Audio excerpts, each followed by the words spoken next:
Hey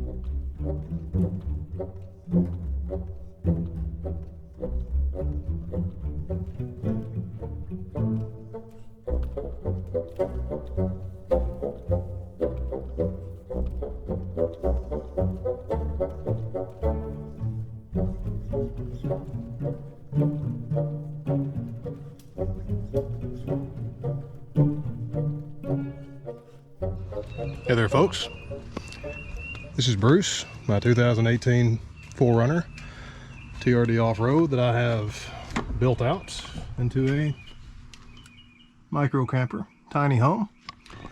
And this is Bruce's onboard water.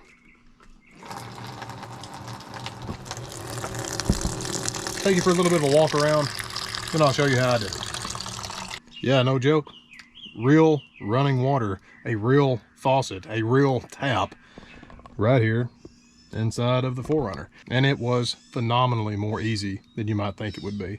Let me tell you exactly what's going on here, guys. This is a super cheap little faucet. I think it cost about 25 bucks from Amazon. I have put some Velcro on the bottom and then put that onto the shelf so I can turn it, position it, have the water any way I want, whether or not that's going to be inside. Normally it's going to be like this, or if I want to spin it around, have it outside the door here. Of course, it has a little flip up spigot. I absolutely love that. Lots of different options here in terms of measuring out your water. Usually I've just been leaving it on dispense. That means you hit the button, it's going to spit out the water. Hit the button again, it is going to stop. It would shock you how many of these little faucets are available on Amazon right now. This is completely rechargeable. It is wireless. It has an onboard battery. I love that because it's not draining off my crank battery and it's not going to be draining off my secondary battery. You just plug it in right here at the back, USB-C, like you would a cell phone.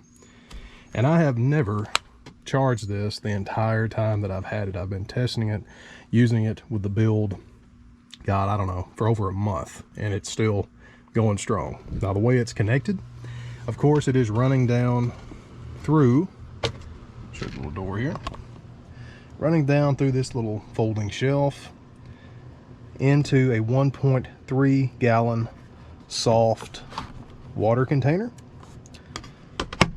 All I've done is drill a hole through the cap here, siliconed off the little water hose. And believe it or not, these little bags, they came in a 2-pack. They come in a 1.3 gallon and a 2.6 gallon. I went for the 1.3 just for space. So 2 of them cost like $10, folks, little or nothing. So I've got this cap on here drilled. I've left the other cap as is, so that way I can carry the other bladder completely full and just switch them out. And that's what this little nifty door is for. When this is empty, I can just pull it out and then tip this whole thing over and put the other one in there and hook it right back up. And speaking of that, this just screws in on the bottom. So the sequence is, I will unscrew it from the faucet, feed that down through the hole, the line that is, and then take this whole thing out, replace the bladder, screw the line top back on. We'll be good to go for another round. Now originally I had intended on having not only the faucet, but also a little fold down bowl right here, kind of similar to Leia's little collapsible bowl. So I thought I could have it like this, completely out of the way, fold it up when I need it. I was going to make a little screw top bottom for a gray water bottle, like a little liter bottle or something like that, put on the bottom of the sink. I got to thinking that if I'm inside the 4Runner and I want water, I'm probably going to be doing it to drink or give Leia a drink for whatever reason we can't leave the vehicle. If I want to use the water to wash my face, wash my hands, something like that, it would really be a situation to where the wet wipes would take care of it. If you don't travel much, folks, wet wipes, my God, will save your life on the road. So to that end, I'm thinking, why do I really need a sink? Why do I need to go through the trouble of having something else to empty, more work to build? Yeah, so I forewent the sink, at least for now. I've got a little bit of a rundown of how I drilled through the cap, how I ran that through there, a few of the other things about drilling through the shelf. Let me show you that now, and we'll come back to the faucet out here. So here we have our cap along with our hose to the faucet. The hose has two ends. That's the big end, goes up to the faucet, and the little end. If you can notice, that end is going to be a lot bigger than the hose itself, so I had to use a larger drill bit. The hole ended up needing to be a lot bigger than I wanted it to be. As you'll see here in a minute, there's a lot of play.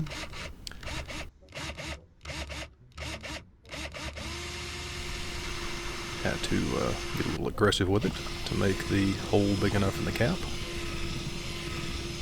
As you can see, the hose itself is a lot smaller than the hole, but the hole had to be bigger just for that end. And that end is not removable, nor is the end that goes up to the faucet.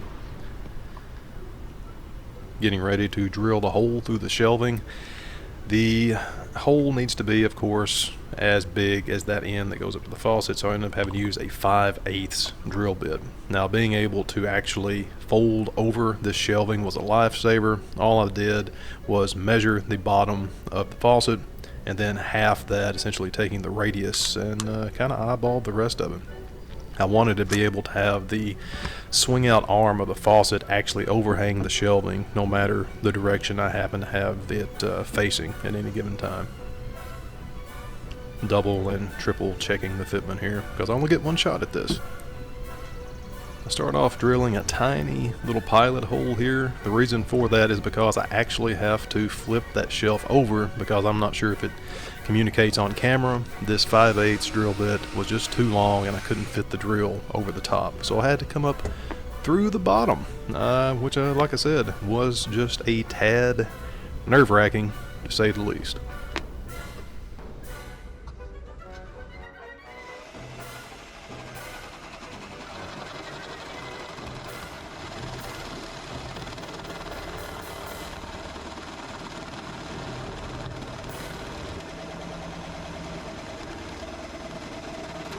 I'm through!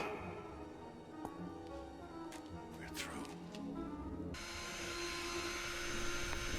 Now, when it was all said and done, I know it looks a little ragged, I'll clean it up in a minute, that hole still wasn't big enough, so I had to break out the heavy artillery, and that's my trimmer knives, Skarma sacks that Kurt made for me. Excellent episode, by the way, if you want to take a look at that. And all I did was just go through with that giant knife and bore out that hole, enough for that to fit, and huzzah, it fits. This just screws onto the end, the bottom that is, of the faucet. Sits down in there like so.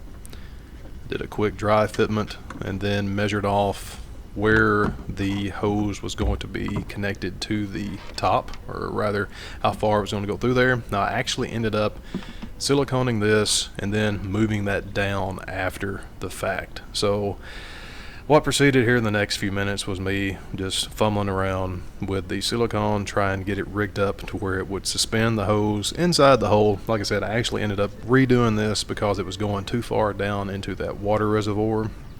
But yeah, nothing really exciting here, folks. Just a lot of grim gnashing of teeth and me trying to get this cap propped up to where the silicone wouldn't run and the hose wouldn't fall. Isn't that fun? Next, I just took an alcohol pad, isopropyl alcohol pad, and cleaned off the bottom of the faucet as well as the top of the shelf, because I'm going to start attaching the Velcro to that. And the cleaner, the less oil you have, the better for the adhesion of the Velcro. Started off using 2 strips. I actually ended up going with 4 just for the better adhesion.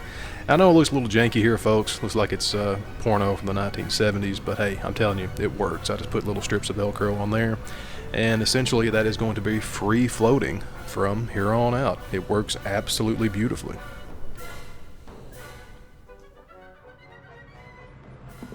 Believe it or not, folks, that is really it for this super fancy faucet water system inside the 4Runner. I'm telling you, it could not be easier to do. Essentially, all you have to do, Velcro it on here, run it into some kind of water supply, and then you're good to go. And that brings me to another point. This thing is originally made to fit down onto one of those big 5-gallon water dispensers like you'll see in a water cooler in an office or something. This whole thing just sits right on top of there, so you don't have to rig up this super dirtbaggy little setup like I have here. You could just sit this down on one of those big water containers, and you'll have literally running water anytime you want. So that is the faucet. There should be another video coming up on essentially the entire rest of the build, covering the shelving system on both sides here, how I did it, what I did, why I did it, and Bruce is essentially done. I'm gonna end up covering up these ends with some fabric. That will be in the video. The same is true for this side, and we're covering that up so I can have a little bit of access to that part right there, like a little cubby. But I'm telling you folks, I will do a complete walk around on this. Plus, I have more or less decided on the refrigerator I'm going to put in here. That's going to be an interesting little story. I'll probably order that this coming week, or maybe here in the next few days. So even though I'm going to do a complete walk around of the build, the shelving, all that kind of stuff, I will do sort of a El Zono finale. El Zono final. I'll do kind of a final walk around telling you all the stuff that has been going on with the 4Runner, the complete rundown on the build. And not only that, I will tell you where, how, and most importantly, why somebody would want to go live in a 4Runner like this. But anyway, this video has ran a little bit longer than I meant it to, folks. If you have any questions about this little faucet setup, please do put them down in the comments. You know what to do. And as always, if you got anything out of this video, if you thought it was interesting, well, why not? Leave me a little bit of whiskey money down there in the super thanks. And if you want to check out Camera Jockey Clothiers, that is the best way to help support all this madness. Aside from that, check out my books, my prints, my presets, everything, folks. I'm telling you, it goes right into this whole whirlwind that you see before you. Well, till next time, folks, I can't end these videos.